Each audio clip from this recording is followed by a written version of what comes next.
10월 21일입니다. 출애굽기 35장 1절에서 19절까지 말씀, 성막 건축 준비라는 제목으로 말씀드립니다. 하나님께서 이스라엘 백성들에게 처음 10계명을 주실 때, 그때 제4계명 안식일을 거룩하게 지켜라 라고 말씀을 주셨어요.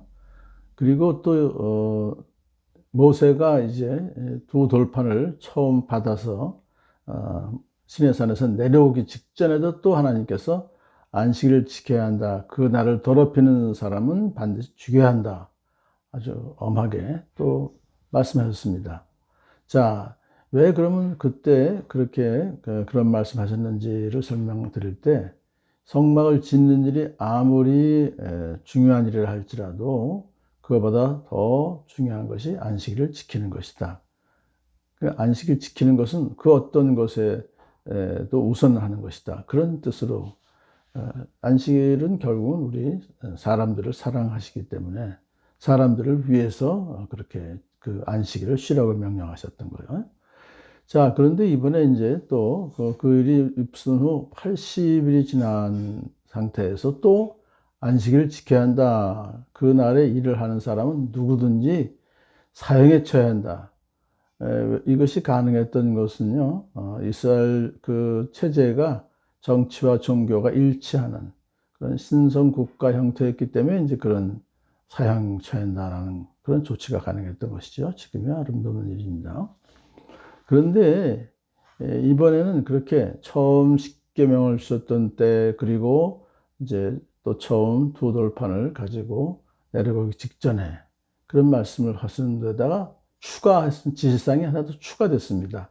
안식일에는 당신들이 사는 어디에서도 불을 피워서는 안 됩니다. 이 사람이 살아가는 데 있어서 불처럼 요긴한 것은 없습니다. 그런데 안식일만큼은 그 불도 피워서는 안 된다. 이것은 결국은 불 피우는 것이 그 당시에 아주 어려운 노동이었었다는 걸 여기서 반증하는 것이죠. 지금이야 뭐 탁순 버튼만 누르면 그냥 불이 피워지지만요. 가스레인지나.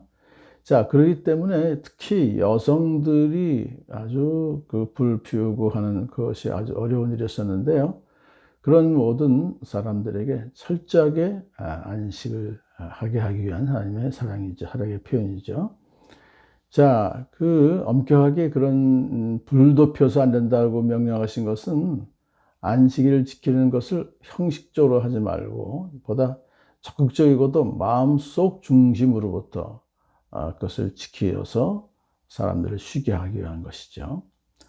자, 그런데 이제 문제는 왜 이 시점에서 또다시 안식일을 지켜라 라고 명령하셨을까? 그 당시라는 것은 이제는 본격적으로 성막을 만드는 그 일을 하기 위해서 모든 성물들을, 필요한 자재들, 재료들을 이제 백성들에게 가져오라 하고 명령하기 직전이었습니다. 자, 그러니까 성막이 이제 본격적으로 이제 지어지게 되는 것이죠. 앞에서 말씀드렸지만은 이 성막이라고 하는 것이 물론 아주 중요한 일입니다. 그 만드는 일이. 하지만 그만큼 안식일을 지키는 것도 중요하다. 그런 뜻을 여기서 갖고 있습니다. 왜 성막을 만들게 하셨을까요? 그것은 성막이 이스라엘 백성들 가운데 하나님께서 거하실 거룩한 처소이다. 그러니까 그들의 신앙생활에서 가장 중심이 성막이 되기 때문에 그렇다. 그렇다고 하면 하나님께서는 그 이스라엘 백성들을 하나님 백성으로 삼으시고 그들에게 이제 십계명을 지키도록 하시고 또 백성들은 그것을 지키겠습니다라고 이렇게 약속을 함으로써 이제 언약이 체결되었어요. 그러니까 이 언약이라고 하는 것도 또한 이스라엘 백성들에게 있어서는 가장 중요한 것이다. 그러니까 이스라엘 백성들에게 있어서는 성막을 건축하는 일과 더불어서 십계명을 지키는 것이 가장 중요한 일이 되는 것이죠. 근데 십계명 중에서 왜 제4계명이냐? 이 제4계명 안식일을 거룩하게 지키는 것이야말로 모든 계명들을 대표하는 것이기 때문입니다. 그래서 안식일을 지키는 것은 언약 백성들이 거룩하게 쉬고 쉴 수 있도록 지킬 수 있도록 그 계명을 주신 것이다. 그래서 원초적인 삶의 규범이다. 안식일을 지키는 것이 언약 백성들의 삶의 규범이 되는 것이다. 기본적인. 자, 그러므로 이제 안식일을 지킨다고 하는 것은 이스라엘 백성들의 삶 전체가 성막에 임재하신 하나님 중심으로 이루어지며 동시에 이스라엘의 진정한 통치자는 하나님이시다 라고 하는 것을 이제 인정하는 것이 되는 것입니다. 자, 그럼으로써 오늘날 우리가 주일을 성수한다는 것도 마찬가지죠.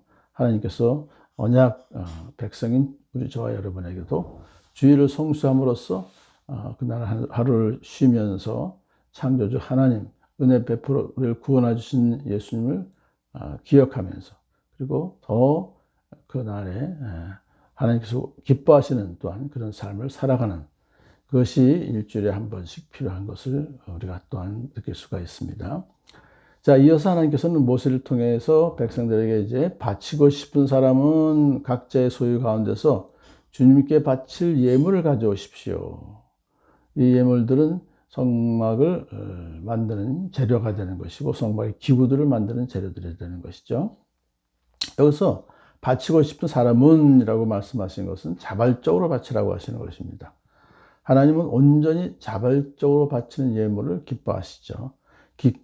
우리가 기꺼이 드릴 때 그 예물은 더 귀하고 풍성한 헌신이 될 것입니다. 예물을 드릴 때 우리의 마음 자세는 하나님의 은혜에 감사하는 마음과 하나님의 영광을 갈망하는 마음으로 기꺼이 드리는 것. 그것이 필요한데요. 왜 이렇게 해야 되냐 하면 결국은 우리의 모든 소유는 다 하나님의 것이기 때문에 하나님께서 주신 것이죠. 그래서 그렇게 감사하는 마음으로 드릴 수가 있는 것입니다. 이제 이어서 성막 제작에 필요한 기술을 가진 사람들에게 명령하십니다. 당신들 가운데 기술 있는 사람은 모두 와서 주님께서 명하신 것을 만드십시오.